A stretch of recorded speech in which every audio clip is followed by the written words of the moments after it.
ìwọ la mọ̀ kókó ayé mi o. Olúwa mọ̀ mí bó ṣe fẹ́. Ọba ránṣẹ́ sínú ilé mi o, pé ká tú mi sílẹ̀ o. Gbogbo ẹni tó ń wò mí lọ́wọ́lọ́wọ́, iṣẹ́ tí ọba àwọn ọba rán mi sí ọ rèé o. Ọba ránṣẹ́ sínú ilé mi o. Ọba ránṣẹ́ sínú iṣẹ́ mi o. Ẹ tú mi sílẹ̀ o. Iṣẹ́ tí ọba rán rèé ẹ̀yin ènìyàn. Iṣẹ́ tí ọba rán rèé ẹ̀yin ènìyàn. Ẹ bá mi ká lọ ò sáàfin ọba. Ọba àwọn ọba ló rán mi sí ọ. Ìwọ olùgbọ́ tẹ́tí kọ gbọ́ mi. Iṣẹ́ ayọ̀ ni sí ọmọ rẹ, sí aya rẹ àti sí ọkọ rẹ. Iṣẹ́ ayọ̀ tó rán mi sí ọ rèé o. Ọba ránṣẹ́ sínú ayé mi o. Ọba ránṣẹ́ sínú ilé mi o. Ẹ tú mi sílẹ̀ o. Ẹ jẹ́ kí a gbàdúrà. Ọlọ́run gbogbo àgbáńlá yá máa dúpẹ́ lọ́wọ́ rẹ torí pé ẹ̀yin ni Ọlọ́run ní irú àkókò bí èyí. A dúpẹ́ fún iṣẹ́ agbára ètò ẹ̀ ti ṣe sẹ́yìn. A yìn ọ́ fún iṣẹ́ ìyanu ńlá torí pé wọ́n ní ọba àwọn ọba. Gba ọpẹ́ kó gba yìn fún gbogbo àwọn ọkàn tó ń wò mí lọ́wọ́lọ́wọ́. Iṣẹ́ ayọ̀ rèé tí ọba àwọn ọba rán sí àwọn ènìyàn yìí ní orúkọ Bàbá tọmọ tẹ̀mí mímọ́. Ẹ gba iṣẹ́ ayọ̀ náà bí ẹ ti ń wo àwòrán yìí kí ayé yín kó máa rí Jésù ní orúkọ Jésù Olúwa wa àmín. Orúkọ tèmi ni wòlíì àti ajínrere Ṣẹ́gun Ọlátúnbọ̀sún. Ẹ kú àkókò díẹ̀ iṣẹ́ ìránṣẹ́ gbogbo tí Ọlọ́run rán wa sí yín ẹ ó ti máa wò nínú episode tó ti kọjá. Àwọn iṣẹ́ ìránṣẹ́ mìíràn ní eléyìí fún àǹfààní ẹ̀yin ọmọ Ọlọ́run tí ẹ fẹ́ wo iṣẹ́ ìránṣẹ́ lórí YouTube.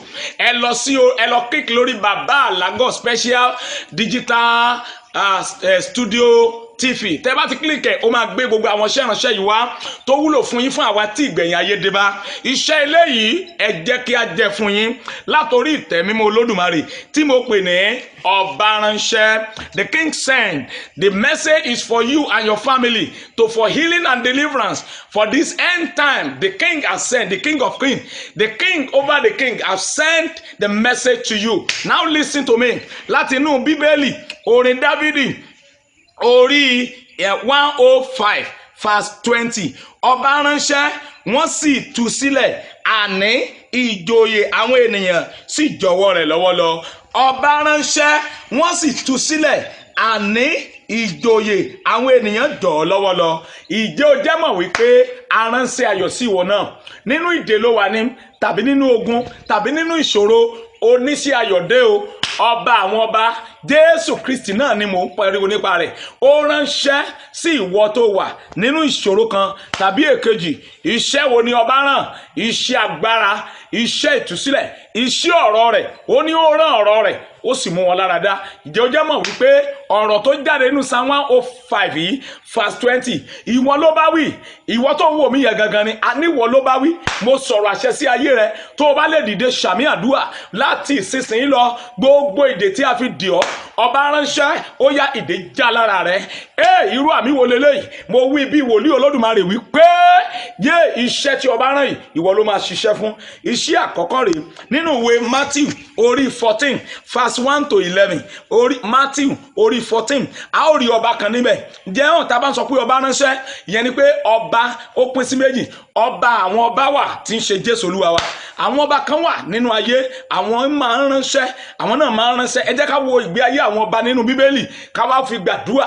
Ìwọ tó ń wò mí lọ́wọ́lọ́wọ́ ọba ránṣẹ́. Ẹ jẹ́ ká wo àwọn iṣẹ́ tí àwọn ọba rán. A rí ọba búburú ní Bíbélì, a rí ọba rere ní Bíbélì. A fẹ́ gbàdúrà, a fẹ́ fi wọ́n gbàdúrà. Bẹ́ẹ̀ ni sà, ọba àkọ́kọ́ tí mo fẹ́ sọ nípa rẹ̀ nínú ìwé Matthew orí 14 ẹsẹ̀ 1 sí 11 a rí ìtàn kan níbẹ̀. Ọba kan ń ṣe àsè, ó ránṣẹ́ wípé nígbà tó ń ṣe àsè ọmọ kan ó ní kí ọmọ yẹn kó wá jó, ó lè jó, inú ẹ̀ dùn. Lẹ́yìn eléyìí ọba wa sọ fún ọmọ yẹn pé béèrè ohun tó fẹ́ títí dé ìlàjì tẹ́ mi, kì bá mọ̀ kó má sọ lọ́jọ́ yẹn, ọjọ́ ìbí yẹn di ọjọ́ ẹkún. Ọmọ yẹn tọ̀ ìyá rẹ̀ lọ, ìyá rẹ̀ ní yes àkókò tó ń gbẹ̀san, ẹ béèrè orí Jòhánù. Gbogbo ẹni tó ránṣẹ́ pé kán gbé orí rẹ̀ wá lórúkọ Jésù, àrà kó san pa Jésù Olúwa wa. Ọba ránṣẹ́ wọ́n sì gbé orí Jòhánù wá. Nígbà tó ń gbé orí Jòhánù sínú àwo pọ̀pọ̀, ọba bẹ́ orí Jòhánù. Ẹ gbọ́rọ̀ Olúwa, iṣẹ́ burúkú lélẹ́yìí o, lórúkọ Baba tọmọ tẹ̀mọ́. Ìwọ tó dìde sàmì àdúrà, oníṣẹ́ ibi kò ní wọnú ilé rẹ̀. Irú àmì wo lélẹ́yìí? Ọba tó ránṣẹ́ nínú ìwé àwọn ọba, nínú ìwé Jòhánù orí 11 ẹsẹ̀ 11, ọba àwọn ọba ló ránṣẹ́ bẹ̀ yẹn, orí 11 ẹsẹ̀ 44.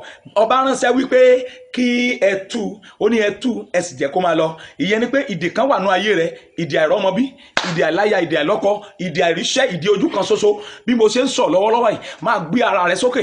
Bí mo ṣe ń sọ lọ́wọ́lọ́wọ́ yìí, ọba àwọn ọba ránṣẹ́ wípé gbogbo ìdè tí a fi dè ọ́ nínú ilé ọmọ rẹ, ìdè tá a fi dè ìṣẹ̀dá rẹ, ìdè tá a fi dè ògo rẹ, Jésù Kristi ránṣẹ́ nínú ìwé Jòhánù orí 11 ẹsẹ̀ 44. Ó ní kí n sọ fún ẹ wípé ìdè já.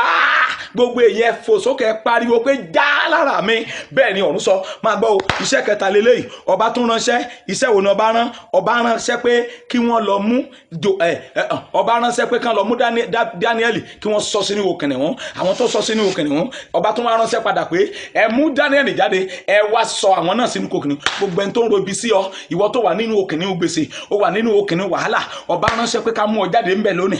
Àwọn tó tì ọ sínú ogun wọ̀nyí lórúkọ Jésù àti wọn padà síbẹ̀. Ọba tó ránṣẹ́ nínú ìwé Dáníẹ́lì orí kẹta, ọba ránṣẹ́ nínú ìwé Dáníẹ́lì orí kẹta ẹsẹ̀ kìíní síwájú sí Nebukadnesari. Ọba ránṣẹ́, ọba yẹn ó ránṣẹ́, ó ní ó dá iná ìléru ní ìlọ́po lọ́nà 7 nítorí àwọn wo Ṣédrákì, Méṣákì àti Ábẹ́dínígò. Ọba wa ránṣẹ́ pé ẹ sọ wọ́n sínú iná. Wọ́n wá sọ wọ́n sínú iná. Ọba àwọn bá darapọ̀ mọ́ wọn bẹ̀. Ẹ̀kẹrin nínú iná, ó ń bẹ nínú ilé rẹ, ó ń bẹ nínú ayé rẹ. Ẹnìkan tó bá gbàgbọ́ bẹ́ẹ̀ kó dìde kó pariwo pé mo gbàgbọ́ bẹ́ẹ̀. Ọba ránṣẹ́ nìyẹn. Iṣẹ́ wo ni ọba rán sínú ayé rẹ báyìí? A ti gbé ọ sínú iná gbèsè, a ti gbé ọ sínú iná ogun, a ti sọ ẹ́ sínú iná wàhálà. Ṣùgbọ́n ẹ̀kẹrin nínú iná ń bẹ pẹ̀lú rẹ. Ó fi ayé rẹ fún Jésù. Ó máa ṣiṣẹ́ lára rẹ. Kí n tó parí ọ̀rọ̀ yìí, gbọ́ ọ̀rọ̀ Olúwa lẹ́nu mi. Iṣẹ́ tí ọba rán ni wípé nínú iná ìléru tó wà yẹn, ó yá jáde ńbẹ̀. Ọba tó wá ránṣẹ́ pé ẹ̀dọ́ ẹ̀yin ọkùnrin tá a kó sínú iná yìí, ẹ máa bọ̀. Ó tún bẹ̀ wọ́n. Gbogbo àwọn tó fi ọ́ ṣẹ̀sín, wọn á bẹ̀ ọ́ padà ni. Ọba ránṣẹ́, ọba àwọn ọba, ó ránṣẹ́ pé òun ò ní pẹ́ dé mọ́. Ìyẹn ni pé láìpẹ́ Jésù yóò farahàn láwòsánmọ̀, yóò farahàn bí ọba. Ibo ló ti bá ayé rẹ? Ìwọ tó ń gbọ́ mi lọ́wọ́lọ́wọ́ báyìí, fi ayé rẹ fún Jésù. Ronúpìwàdà kó nínú ẹ̀ṣẹ̀. Ó ránṣẹ́ wípé kí o jáde kó nínú ẹ̀ṣẹ̀. Ó ránṣẹ́ pé kó fi ayé rẹ fóun. Ó ránṣẹ́ wípé kó jáde kó nínú ẹgbẹ́ òkùnkùn. Ó ránṣẹ́ wípé kó gbégbé ayé wà mímọ́. Ọba ránṣẹ́ o, mo dẹ̀ jíṣẹ́ fún ọ. Ìwọ tó ń gbọ́ mi lọ́wọ́lọ́wọ́, iṣẹ́ ogun tá a rán sínú ilé rẹ kó dákẹ́jẹ́. Tá bá lọ sínú ìwé 2 Kings chapter 13 verse 1 to 10. Bíbélì sọ fún wa wípé ọba kan na ọwọ́ wípé ẹ mú ọwọ́ tó sì nà yẹn dẹ̀ gbẹ. Gbogbo ẹni tó nawọ́ sí ọmọ rẹ, ẹni tó nawọ́ sí aya rẹ, ẹni tó nawọ́ sí ọkọ rẹ, ṣé mo rí ẹnìkan tó ń dìde fò sókè sàmì? Ṣé mo rí ẹnìkan tó ń dìde fò sí kàmì? Kì í ṣe rọ. Mo pa á láṣẹ, gbogbo ẹni tó nawọ́ ibi sí iṣẹ́ rẹ, ọwọ́ rẹ kó gbẹ. What am I saying to you? The King of Kings have sent a message to you from the book of the book of Psalm 105 verse 20. Now I brief the message to you. You listener, listen to me. The King of Kings have sent a message to you, the message of healing and deliverance. As you are jumping up to say amen, I release it to your life in the mighty name of Jesus. No weapon fighting against that will prosper. Is the message of the King of Kings to your life, the message of salvation. To the in the book of Luke chapter 19, the King of Kings sent the message of salvation to Zacchaeus. Look at me now. I am sending the message of salvation to you. You must be saved. You must be saved. You must confess your sin and release yourself to the power of Holy Ghost. I prophesy to your life now today. The King of Kings has sent a message as he sent to the David and Daniel in the book of Daniel chapter 6, that Daniel should come out of the den of the lion, and the enemy of Daniel were put into the den of the lion. I put all your enemies into the den of lion in the mighty name of Jesus. Oh God, the King of Kings has sent a message to you that you have rest. Come unto me, all ye that are labor. In the book of Matthew chapter 11 verse 28, that all ye that are labor, you that are labor, for you are laboring for something, I release a favor to your life. You are moving from labor to favor. As you are jumping over to say 3 amen, receive it in the name of Jesus. That the King of Kings has sent a message to you that he is coming back again. Are you ready for rapture? Are you ready for rapture?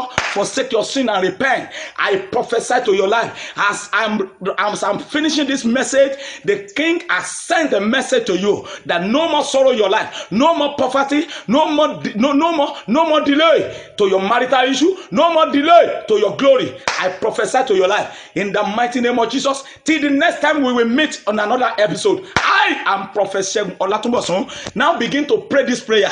I call this prayer for you. Begin to shout it. Every negative messages to my life, I say back to sender. Pray that prayer.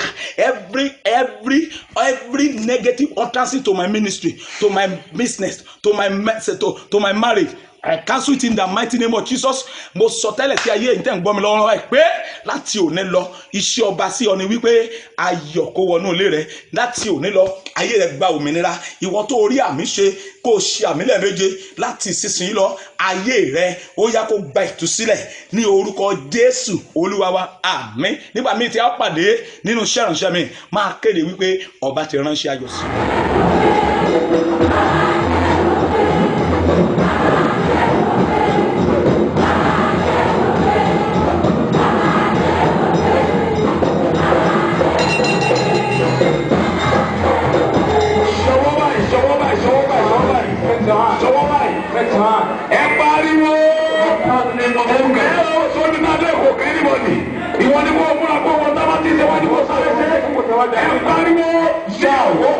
Nínú yàrá ogun tí mo wà láti mo fẹ́ jáde ó yẹ àdúrà.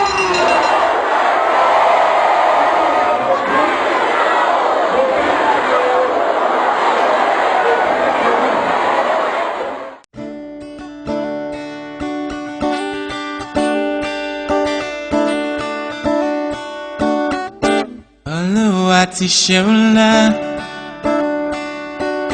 tẹ́nìkankan ò lè ṣe, ènìyàn ló ti parí,